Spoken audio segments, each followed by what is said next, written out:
nous, la police, c'est un petit peu c'est particulier dans la mesure où nous, il faut 18 ans quand même pour pouvoir rentrer au niveau de la police nationale.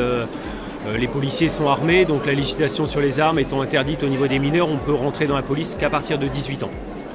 Donc on les informe plus sur les métiers, sur les filières à suivre après la troisième pour pouvoir accéder aux concours, aux divers concours de la police nationale. C'est des concours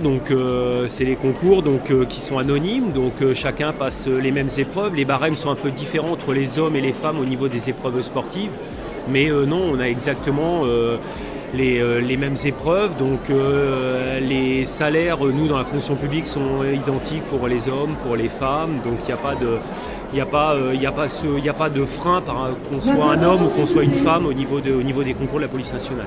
Il n'y a pas de quota, c'est un nombre de places offerts au niveau des concours, donc on prendra les meilleures moyennes. Donc la police nationale, tout ce qui va être métier de terrain, de gardien de la paix, ça va être féminisé, on va dire aux alentours de 25%.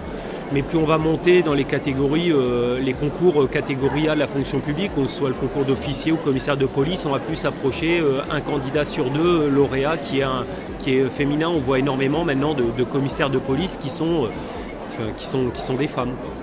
La police nationale, on a plusieurs grandes filières. On va d'abord retrouver tout ce qui va être métier administratif, métier du secrétariat. Vous allez retrouver une branche, tout ce qui va être métier technique, anciennement les ouvriers d'État.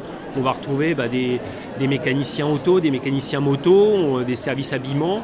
Et enfin, les deux grandes filières où nous avons le plus d'emplois, c'est tout ce qui va être la police technique et scientifique, donc recherche de traces et analyse sur les scènes d'effraction.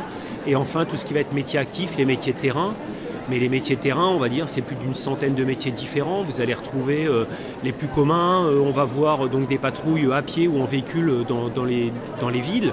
Mais on a aussi des motards, des CRS. On peut travailler dans les ambassades à l'étranger. On peut travailler dans les aéroports. On peut travailler en police judiciaire, que ce soit au service de la brigade des stupéfiants, la brigade criminelle, la brigade des mineurs.